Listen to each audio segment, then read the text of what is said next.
Hey guys! What we're going to cover today is what we should be looking for when we're actually recording something. You know, what is it we should be doing to get the best out of our sound? Tune in your guitar. If there is, the guitar that you're going to be recording. This video is about the guitar, but it applies for your bass and any other stringed instrument. Anything that's going to go straight into your audio interface. So let's just jump straight into the video.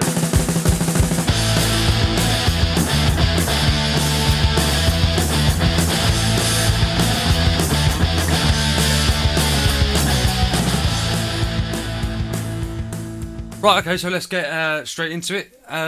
So this is a track that I've only just started mixing really, but I've found that there's something slightly lackluster in the intro, and I want to add some extra guitar, even though it's not there in the live version. But that doesn't matter when you're recording. You're recording something new. It's not a direct resemblance of what you're going to play live. I mean, this band, 3 members in this band.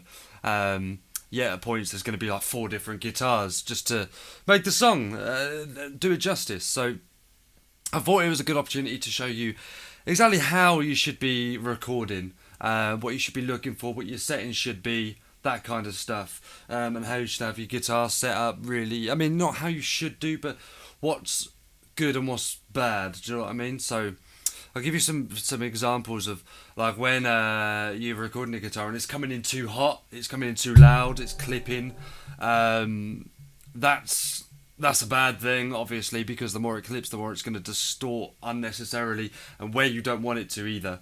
And you see a visual representation of it.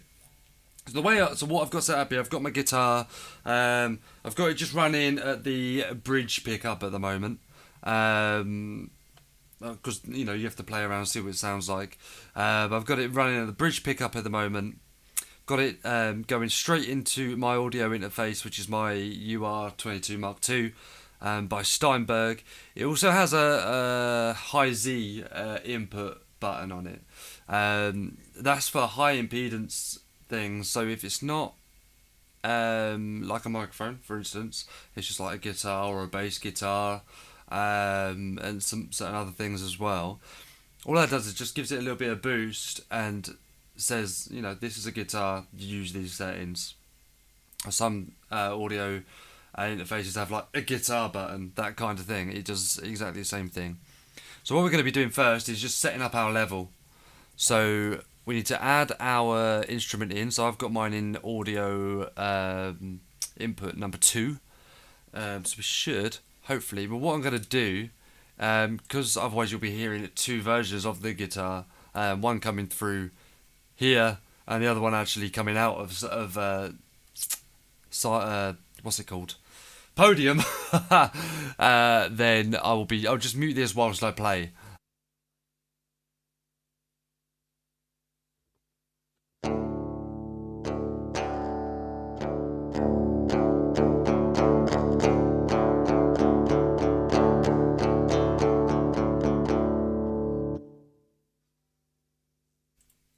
Okay, so what we had there was I just turned up the input gain on the audio interface a little bit, just so it was reaching around this bar. I don't want it too quiet because I'm going to be losing a lot of stuff. I mean, the quieter the better, really, but you don't want it going too high. You don't, because it will peak. This might even peak in a minute anyway. So this will change nothing on the actual recording of it. That's only once it's been recorded you'll be able to change the volume of that recorded file. So we've done audio 1. Our next step, what I like to do is, as you can tell, I'm recording in clean. I'm just going to add the VST that I like to use, Guitar Rig. Put my setting in there. So we've got Guitar Rig here. No, not Guitar Rig. What is going on with me today? We don't like to use Guitar Rig. We like to use Pod Farm. There we go. And the next step we need to do is tune our guitar, because what you put in is what you get out.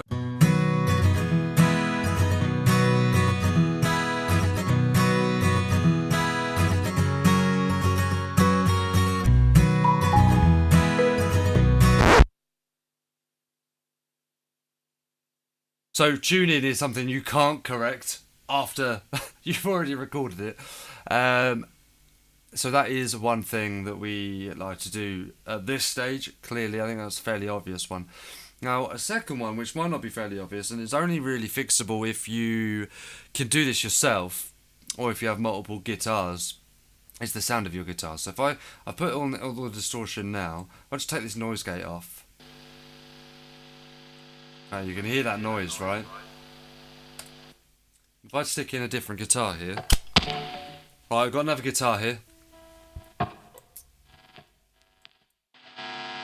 Much worse. It's almost twice as loud. And if you put in a noise gate in that, at one setting, obviously you can fix the noise gate here, so I could turn the threshold up and you can't hear it again. That's fine. But if I start playing, you might miss some things, and it doesn't sound as clear and as clean. So.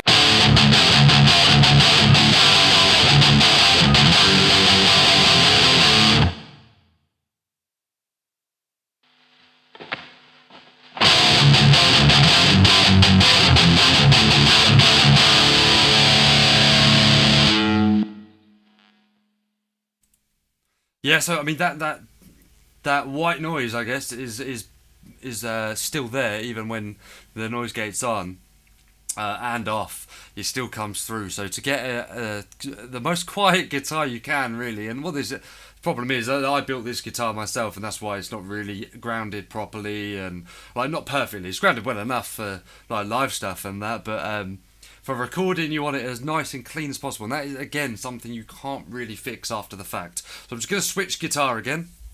Okay, so I've switched guitar again, and I just want to show you what I want to do right at the beginning of this track.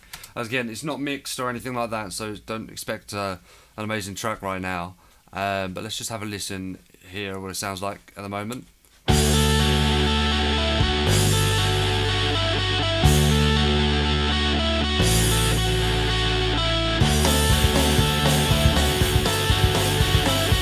Now what I want to do really is just get some guitar that mimics this bass. So let's just actually get into the recording side of it. So here we go here. And what we'll be looking for is level. So this first take really doesn't really count for much. It might be perfect straight off. But I'll give you a little tip for this beginning bit as well. I'm not going to play the first note.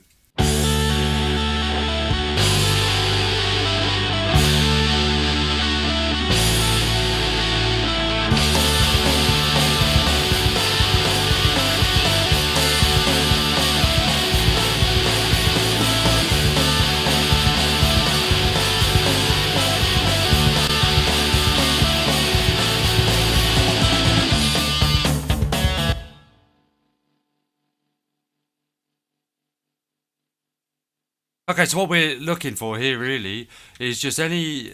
We don't want to be too close to the top here. Any peaks here that touch the top, go anywhere near the top, really is not a good sign. This track isn't really that bad. That's not too bad, really. I mean, you could deal with that. Those will be brought in by a compressor anyway. But if I give you an example, I'll give you two examples now of what it should not look like. In fact, what I'll do is I'll just move this over here.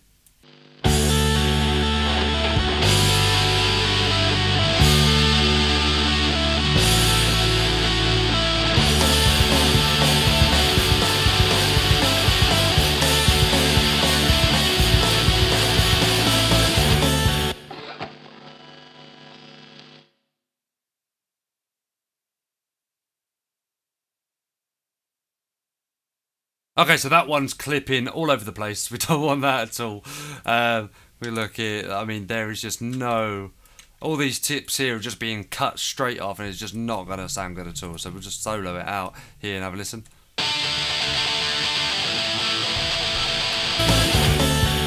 Alright, very bitty, and you can hear them clipping, you can hear it. And if we compare it to this...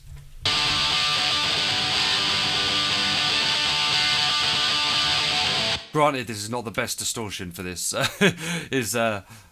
Might need chunking out a little bit. It's very tinny, but that's another problem. But it's the recording side of it, the audio file. I mean, even if we get rid of that here.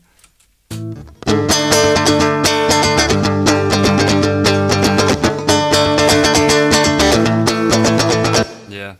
not good. So we won't be able to do much work with that. And for the second one, what we don't really, that's it's better. It's better than this. That's the worst you can do there.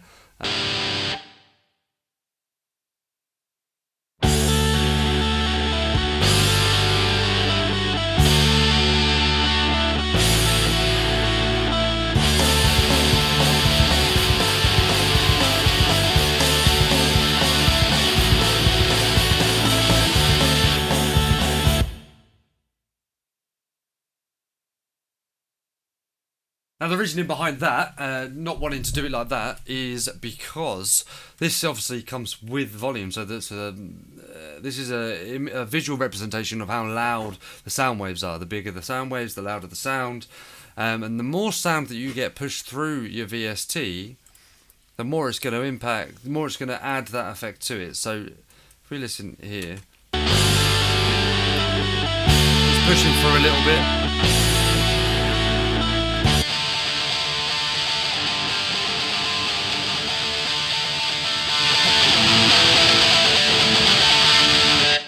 I'm going to change this VST to something a little bit cleaner.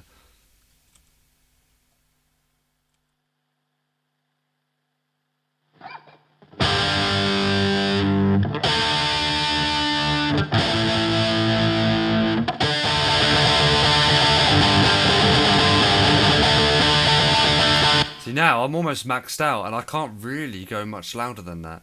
So I don't get as full of a sound. It's all artificial volume as well, you know. So, I mean, this is going to be super loud. Let's put these back to normal.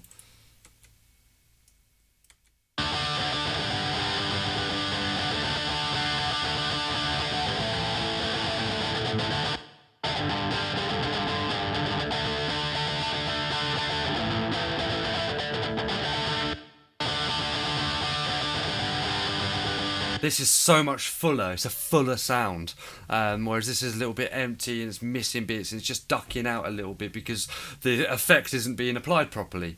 So that's why you wouldn't really want it too quiet. You want to find that really nice medium. This is probably the loudest I'd like it. I'd like it a little bit quieter, so I probably will record it, to be fair.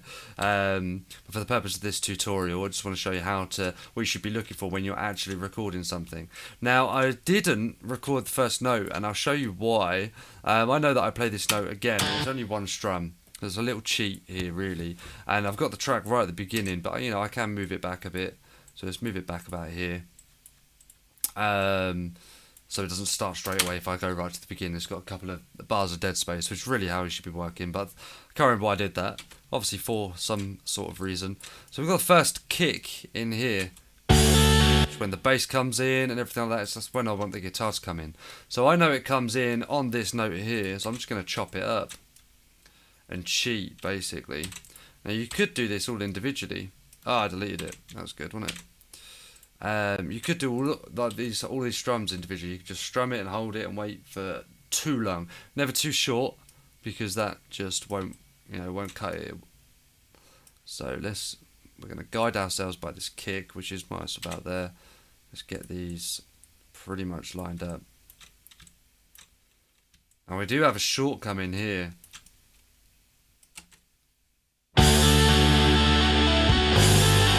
Luckily it's not that noticeable, but what we could do is we could always drag this out a bit, but there's no note played before that.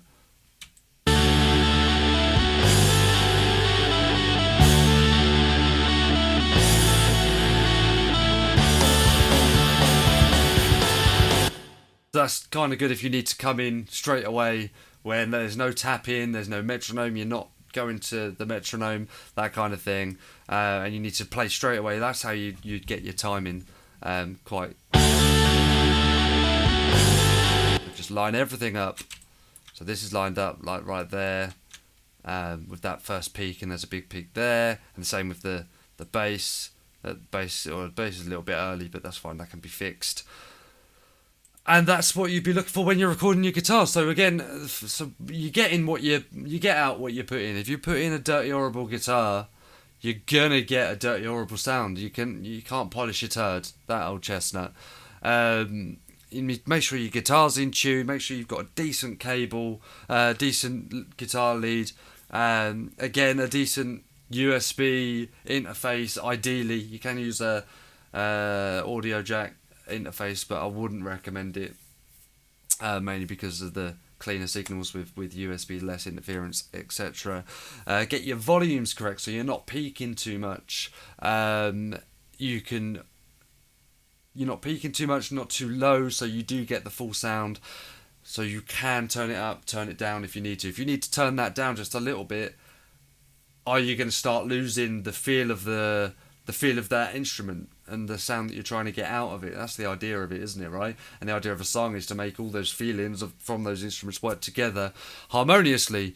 Meant to be punk music, who knew it was all arty and stuff, eh? So, there you go. That's what you'd be looking for. Thanks again for tuning in. I will be doing another tutorial on this song. Same thing again, showing you how to record the vocals. It's all very well knowing how to mix it and all that jazz, but how do you actually get the decent stuff in there in the first place? So I'll be showing you mic techniques, pop filter, types of microphones, what they do the differences, and again the volume thing. I'll go over the volume thing again, but the same principle applies whenever you're recording anything. Not too quiet, not too loud. That's it from me for this video. Like the video, give us a comment. Sub away if you want to keep up to date with the content. The subscription is for you, it's not for me. So if you like what you're seeing, just like the video. I'd really appreciate that. That'd be awesome. Thanks, and see you again next time. Keep